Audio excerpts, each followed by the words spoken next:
இன்னைக்கான வீடியோ தான் வந்திருக்கு. வீடியோ வந்து சூப்பரா இருந்துச்சு அப்படின்னு தான் சொல்லணும். இது வந்து செகண்ட் பார்ட்டுங்க. ஃபர்ஸ்ட் பார்ட்ட வந்து நம்ம ஆல்ரெடி போட்டாச்சு. பார்க்காதவங்க பார்த்துக்கோங்க. இந்த வீடியோல பார்த்துக்கிட்டோம்னா, ஆதி இருக்கார்ல, ஆதி வந்து ஒரு அதிரடியான ஒரு முடிவு எடுத்திருக்காரு. எனக்கு வந்து பாரதியும் தமிழும் வேண்டாம். உங்களோட ஞாபகமே எனக்கு வரக்கூடாது. மூளையிலேருந்து அதெல்லாம் தூக்கிருங்க அப்படின்னு சொல்லிட்டு டாக்டர்ட்ட வந்து சொல்லியிருக்காங்க. அவங்களும் பார்த்தா அதிரடியான ஒரு முடிவு எடுத்துட்டாங்க. அதெல்லாம் பார்க்குறப்போ சேனலை மட்டும் மறக்காம லைக் அண்ட் சப்ஸ்கிரைப் மட்டும் பண்ணிருங்க. ஃபர்ஸ்ட் எடுத்தோனேமே வந்து டாக்டர்கிட்ட வந்து ஆதி பேசிக்கிட்டு இருக்கிற மாதிரி தான் காட்டிக்கிட்டு இருக்காங்க. அப்போ டாக்டர் வந்து கேட்குறாங்க, உங்களுக்கு யார் ஃபர்ஸ்ட்டு பிடிக்கும்? உங்கள் அம்மாவை பிடிக்குமா? இல்லைன்னா உங்கள் மனைவியை பிடிக்குமா? அப்படிங்கிற மாதிரி சொல்கிறாங்க. என்ன டாக்டர் இது கேள்வி? எல்லாத்துக்குமே ஃபர்ஸ்ட்டு வந்து அம்மாவை தானே பிடிக்கும். அம்மாவுக்கு அப்புறம் தானே இந்த உலகத்தில் எல்லாருமே அப்படிங்கிற மாதிரி சொல்கிறாங்க. சரி, இப்போ உங்களுக்கு என்ன பிரச்சனை அப்படிங்கிற மாதிரி சொல்கிறாங்க. இல்லை, எங்கள் அம்மா இறந்ததுக்கு காரணமே பாரதி தான். அவங்க வந்து என்னோடய ஒய்ஃபு. அவங்கள வந்து நான் கொஞ்சம் நாளைக்கு முன்னாடி வந்து லவ் பண்ணேன். லவ் பண்ணி தான் கல்யாணம் பண்ணேன். ஆனால் 2 பேருக்குமே வந்து ஒரு பிரச்சனை வந்துருச்சு. அதனால் வந்து அவங்க வந்து திட்டிட்டாங்க. அம்மா இந்த முடிவு எடுத்துட்டாங்க. எனக்கு இப்போ வந்து எங்கள் அம்மாவை கொன்னவங்க அவங்க தான். அவங்கள பார்த்தாலே எனக்கு வெறுப்பாக இருக்குது, எரிச்சலாக இருக்குது, கோவமா வருது. அதை என்னால் கண்ட்ரோலும் பண்ண முடியல. நான் ஏதாவது பண்ணிடணும்னு நினச்சி எனக்கே வந்து பயமாக இருக்குது. நேற்று நைட்டு கூட எனக்கு இந்த மாதிரி ஆயிடுச்சு. எனக்கு வந்து அதை சரி பண்ணணும் அப்படிங்கிற மாதிரி சொல்லிகிட்டு இருக்காங்க. நீங்கள் ஒன்றும் கவலைப்படாதீங்க ஆதி. இப்போ வந்து கொஞ்சம் உங்கள் அம்மா இறந்ததுனால உங்களுக்கு எல்லாமே கொஞ்சம் அதிகமாக இருக்குது எமோஷனல்லாம். நீங்கள் போக போக சரியாயிரும். அது மட்டும் இல்லாமல் இது ஃபேமிலி மேட்ரு தானே, போக போக வந்து சரியாயிரும் அப்படிங்கிற மாதிரி சொல்லிக்கிட்டு இருக்காங்க. இல்லை டாக்டர், நான் அதுக்காக உங்கள்கிட்ட வரல. எனக்கு வந்து இதெல்லாம் சரியாகக்கூடாது அப்படிங்கிற மாதிரி சொல்லிக்கிட்டு இருக்காங்க. என்ன சொல்கிறீங்க அப்படிங்கிற மாதிரி கேட்டவொடனே, நான் ஒரு முடிவு எடுத்துட்டேன். எனக்கு பாரதியும் வேண்டாம், தமிழும் வேண்டாம். என் மகளையும் என் பொண்டாட்டியையும் நான் வந்து இந்த வாழ்க்கையிலேருந்தே எடுத்துடுறேன். நான் வந்து எங்கள் அம்மாவுக்கு மகனாக மட்டும் இருக்க போகிறேன். அவங்க வாழ்க்கையில் இருந்தால் எனக்கு பெரிய பிரச்சனை தான் வந்துக்கிட்டு இருக்குது. அதனால் வந்து அவங்களோட நினைவுகள் எல்லாத்தையுமே வந்து என் மூளையிலேருந்து தூக்கிடுங்க அப்படிங்கிற மாதிரி சொல்லிகிட்டு இருக்காங்க. என்ன அது சொல்லிக்கிட்டு இருக்கீங்க அப்படிங்கிற மாதிரி கேட்டோன்னே, எனக்கு தெரியும் டாக்டர், ஃபாரினில் இந்த மாதிரிலாம் பண்ணுறாங்கன்னு எனக்கு தெரியும். நான் ஃபாரினில் தான் படித்தேன். அதனால தான் சொல்லிக்கிட்டு இருக்கேன். எப்படியாவது பண்ணி எனக்கு இதை வந்து ரிமூவ் பண்ணுங்கள். அவங்களோட நினைவே எனக்கு வேண்டாம் அப்படிங்கிற மாதிரி சொல்லிகிட்டு இருக்காங்க. நல்லா யோசிச்சு முடிவெடுங்க ஆதி. இது வந்து குடும்ப விஷயம் அப்படிங்கிற மாதிரி சொல்கிறாங்க. இல்லை டாக்டர், நான் நல்லா தான் யோசிச்சிட்டேன். எல்லாம் முடிவெடுத்துட்டு தான் வந்திருக்கேன். அவங்க வந்து எனக்கு வாழ்க்கையிலே வரக்கூடாது அப்படிங்கிற மாதிரி சொன்னோடனே, சரி, எனக்கு தெரிஞ்ச ஒரு டாக்டர் இருக்கார் ஃபாரினில். நான் அவர்கிட்ட பேசிவிட்டு அப்பாயின்மெண்ட் வாங்கிடுறேன் அப்படிங்கிற மாதிரி சொல்கிறாங்க. ரொம்ப நன்றி டாக்டர். எவ்வளோ சீக்கிரம் வாங்க முடியுமோ அவ்வளோ சீக்கிரம் வாங்கிடுங்க. ஃபஸ்ட்டு வந்து இந்த ஆப்ரேஷனை பண்ணிடுவோம் அப்படின்னு சொல்லிட்டு ஆதி வந்து சொல்லிக்கிட்டு இருக்காங்க. அப்புறம் ஆதி, இந்த ஆப்ரேஷன் பண்ணி முடித்த பிறகு உங்களுக்கு வந்து பெரிய பேக் ஃபயர் கூட ஆகலாம். ஏன்னா உங்களுக்கு யாரையுமே தெரியாது. உங்கள் ஃப்ரெண்டு, உங்கள் ஒய்ஃபு, உங்கள் பொண்ணு யாருமே உங்களுக்கு தெரியாது. அதான் சொல்லிக்கிட்டு இருக்கேன் அப்படிங்கிற மாதிரி டாக்டர் சொல்கிறாங்க.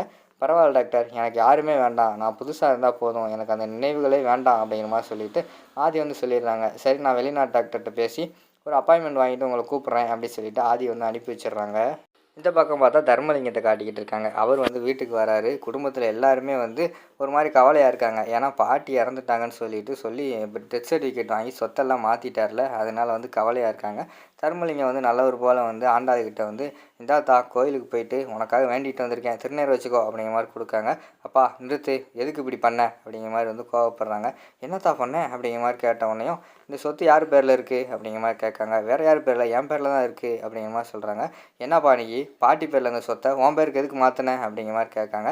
எல்லாத்துக்கும் காரணம் உன் புருஷன் தான் அப்படின்னு சொல்லிட்டு தர்மலிங்கம் வந்து சொன்னோன்னே, என்னது ஏன் புருஷனா, அவன் என்ன பண்ணான் அப்படிங்கிற மாதிரி கேட்டவொடனே, ஆமாம், அவன் இந்த வீட்டு வந்ததுலேருந்தே வந்து எல்லாத்தையுமே வந்து என் பொண்டாட்டிக்காரி என்னடானா என்னோட மருமகனுக்கு தான் கொடுப்பேன் அப்படிங்கா, அவன் என்னடானா என் பேரனுக்கு தான் கொடுப்பேன் அப்படிங்கிறா. எல்லாத்தையுமே வந்து அவன் பேரில் வச்சுட்டா நான் என்ன பண்ணுறது? அதனால தான் அந்த பயத்தில் அப்படியெல்லாம் பண்ணேன். அது மட்டும் இல்லாமல் எனக்கு அப்போ வந்து வேறு எங்கே போக, எனக்கு உங்களை விட்டால் வேறு யாருமா இருக்கா, அதனால தான் இப்படிலாம் பண்ணேன் அப்படி இப்படின்னு சொல்லிட்டு நடிக்க ஆரம்பிச்சிடுறாரு.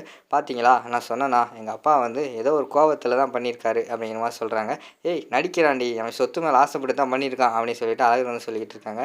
டேய், என்ன பண்ணாலும் எங்கள் அப்பா வந்து குத்தம் சொல்லிக்கிட்டே இருக்காரா? இப்போ என்ன சொத்தே வேணாம் சொல்லிவிட்டு எங்கள் அப்பா வெளியே தர சொல்லவா அப்படின்னு கேட்டுக்கிட்டு இருக்காங்க.